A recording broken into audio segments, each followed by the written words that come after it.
मेरे अति प्रिय साधक, आज हम सौंदर्य लहरी का 23वां श्लोक का रसास्वादन करेंगे। तो पहले हम रोज की तरह गुरुकुल पद्धति की तरह हम शांति पाठ करेंगे।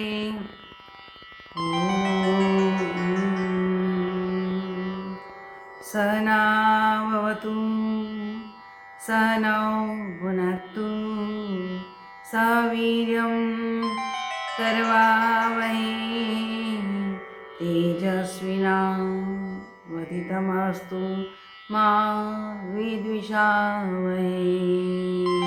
ॐ शान्ति शान्तिः। त्वया ऋत्वा वामं वपुरपरितृप्तेन मनसा शरीरार्धं शम्भोरपरमपि शङ्केरुत्तमभूत। परिवार त्वया ऋत्वा वामं वपुरपरितृप्तेन मनसा शरीरार्धं शम्भोः परमपि शङ्केरुत्तमभूत्। दूसरी पंक्ति, यदेतत्त्वद्रूपं सकलमरुणाभामत्रिनयनं कुचाभ्यामानग्रं कुटिलशशिचूडालमुकुटम्। फिर से, यदेतत्त्वद्रूपं सकलमरुणाभं त्रिनयनं कुचाभ्यामानग्रं कुटिलशशिचूडालमुकुटम्। भगवती त्रिपुर सुंदरी का मेरा बार बार नमस्कार। तो यहाँ आदि शंकराचार्य भगवान कहते हैं कि हे भगवती भवानी, आप क्या है शिव के वाम भाग में, हमेशा स्त्री का स्थान पुरुष के वाम भाग में रहता है। तो यहाँ स्त्री पुरुष का कोई भाव नहीं, लेकिन हमारे यहाँ ये आगे से परंपरा चली आती है, क्योंकि यह कोमड़ कोमड़ भाग है, दाहिना भाग है हमारा लागणी प्रधान है, सॉरी वाम भाग है वो लागणी प्रधान है, और जो दक्षिण भाग है वो बुद्धि प्रधान है। तो मैं ऐसा समझती हूँ कि स्त्री लागणी वश होती है, सहनशील होती है। तो जो हमारा ये अंग है स्त्री का अंग है, यानी कि वहाँ लागणी प्रधानता ज़्यादा है। ऐसे ही बोलते हैं ना कि जो हमारे दो माइंड है, मगज है, उसी में एक में वाम साइड में वो लागणी का वाइब्रेशन ज़्यादा उठता है, और दक्षिण भाग में बुद्धि ज़्यादा काम करती है। तो मैं ऐसा सोचती हूँ, इसीलिए शक्ति को वाम भाग में दर्शाया गया है। हे भगवती, शिव के वाम भाग का आपने हरण कर लिया ऐसा लगता है, यानी कि तिरोहित कर लिया है। फिर भी आपका मन सेटिस्फाइड नहीं हुआ, तृप्त नहीं हुआ। देखो, एक मेघ में मिल जाना, शिव शक्ति सायुज्य की बात यहाँ बताई गई है। आपका मन अभी भी भरा नहीं है, क्योंकि वह संपूर्ण शरीर लाल रंग की कांति से युक्त दिख रहा है। क्यों ऐसा दिखता है? और उसी में दोनों के साथ त्रिनेत्र है, शक्ति को भी त्रिनेत्र है और शिव को भी त्रिनेत्र है। और आपके जो दो स्तन हैं, उसी के बाहर से कुछ झुका हुआ है। आपके ऐसे झुकी हुई है, तो आपके स्तन भी झुके हुए हैं, और उसी के बाहर से झुक गया है। और द्वितीया दूज का चांद बोलते हैं ना, द्वितीया का चांद है, दूज का चांद है, वो क्या करता है, केशों के ऊपर मुकुट में शोभायमान है भगवान शंकर के चूड़ामणि में वो दूज का चांद दिखता है। तो ये शोभायमान होते हुए भी यह देखकर आशंका होती है कि कंफ्यूजन होता है कि तुमने शंभू के दूसरे आधे शरीर का भी तिरोहित कर लिया, अपहरण कर लिया, ऐसा लगता है। अपहरण शब्द तो अच्छा नहीं लगता, तिरोहित कर लिया यानी कि अपने में आइडेंटिफाई कर लिया है। शक्ति का देखो सामर्थ्य क्या है। तो है जो आकृति बन गई है वो अर्धनारीश्वर रूप में आधा शरीर शिव का हो गया और आधा शरीर शक्ति का हो गया, भगवती का हो गया। और सुनो बेटा, भगवान शंकर का तपपूत शरीर होने के कारण इतना स्वच्छ हो गया है कि मानो स्फटिक की मूर्ति है, स्फटिक जैसा हो गया। तो स्फटिक का गुण क्या है आपको मालूम है ना? स्फटिक जो सही सच्चा स्फटिक होता है उसी के पास कोई भी कलर लगा दो, रख दो, तो स्फटिक क्या करता है, उस रंग को अपने में खींच लेता है।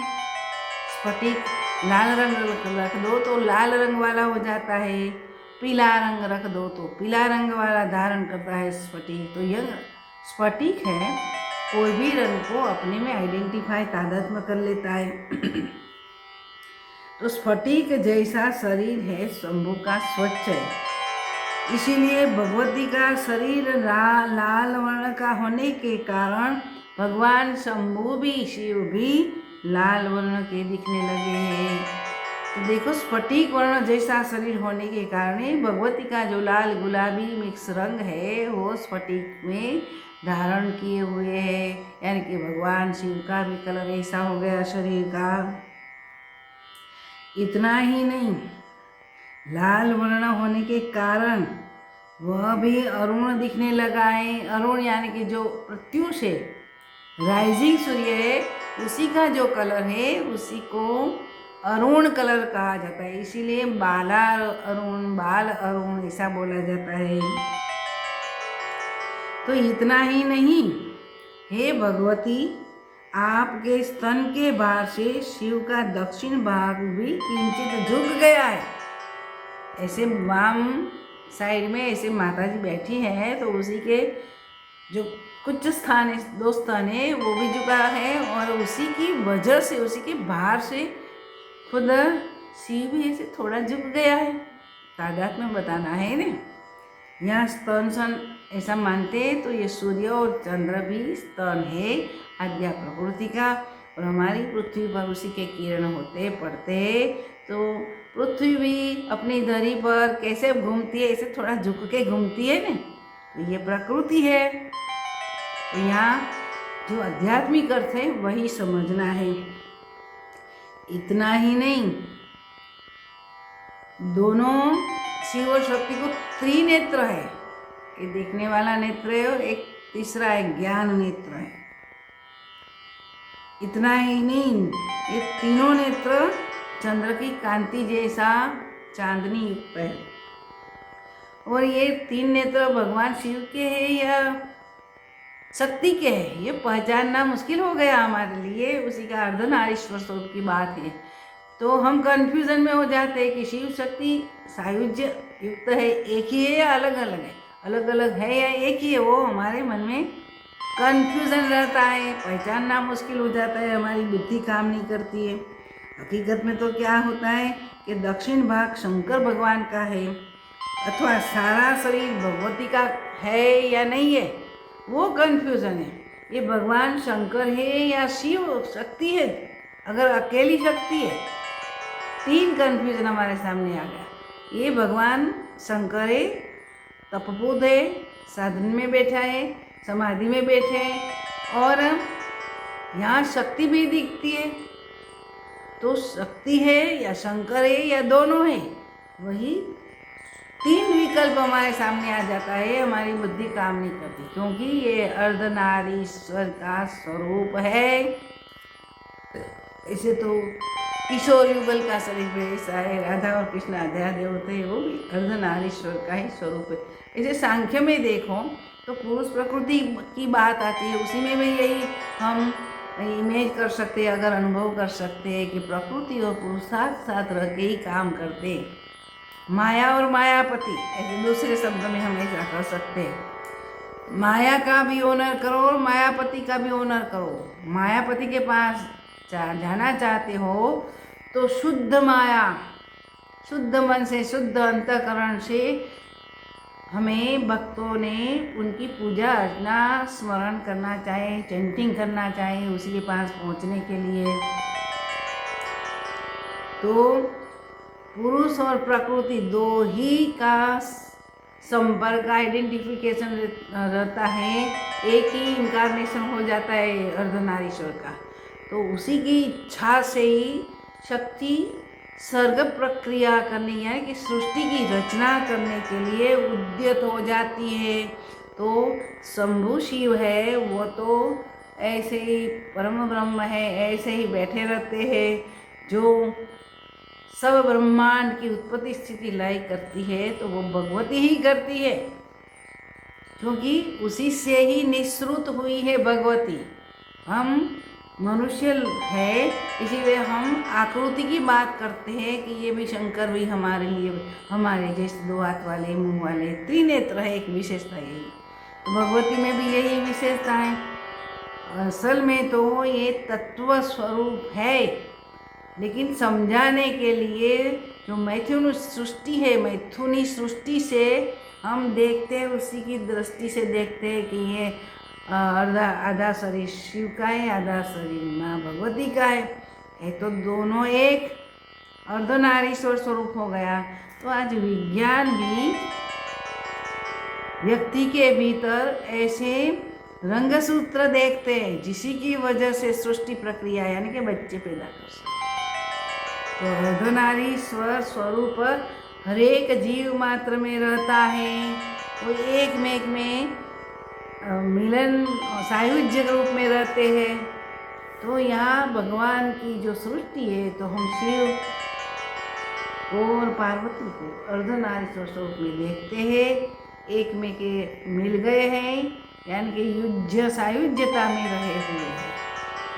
आगे वेदांत की बात में देखो तो सायुज्य स्वरूप से शिव शक्ति का जो सायुज्य रूप है, उसी से भी आगे निकलना है, आगे की अनुभूति करना है। तो वो अनुभूति क्या है? शिव जो समाधि में बैठे रहते हैं, निर्विकल्प समाधि में सच्चिदानंद रूप में स्थिर रहते हैं, अंतर प्रज्ञा में, अंतःकरण में, वो तत्व का रूप है। ये तत्व से ही अर्धनारीश्वर रूप का प्रकटीकरण हुआ है। तो ये श्लोक का जो वर्णन है अति सुंदर वर्णन है, जो जिनका मन बिल्कुल निम्न कक्षा का है, उसी को यहाँ जो भगवती की सुंदरता, उसकी स्तन की सुंदरता का वर्णन किया है, नेत्र की सुंदरता का वर्णन किया, झुकी हुई जो भाव है उसी का वर्णन किया। तो उसको अश्लील दृष्टि से देखेंगे, सौंदर्य लहरी का रसास्वाद रसपान करना हो तो ये दृष्टि निकल जानी चाहिए। ये परम दिव्य शक्ति है, वो दिव्य शक्ति का ये लीला है। तो ये लीला को पहचानना हमारे लिए भगवान की, भगवती की कृपा होगी, तब ही हम पहचान सकते हैं, तब तक नहीं पहचान सकते। तो भगवती की कृपा होती है तब ही हम पहचान सकते। वस्तुतः शिव तत्व है और उसी की इच्छा से उत्पन्न हुई शक्ति तत्व है, उसी में कोई भेद है ही नहीं। हमेशा सदाख्य, सदैव रहने वाला है, वही शिव तत्व है। जब वह प्रभोन्मुख होता है, यानी कि सर्ग प्रक्रिया शुरू करने की इच्छा करता है, तो वही कारण से वो खुद तत्व, ब्रह्म तत्व, परम तत्व, परमेश्वरी रूप में प्रस्तुत होते हैं। इसीलिए अहम विमर्श के अध्यात्म भाव को शक्ति के मानो दबा रखा है।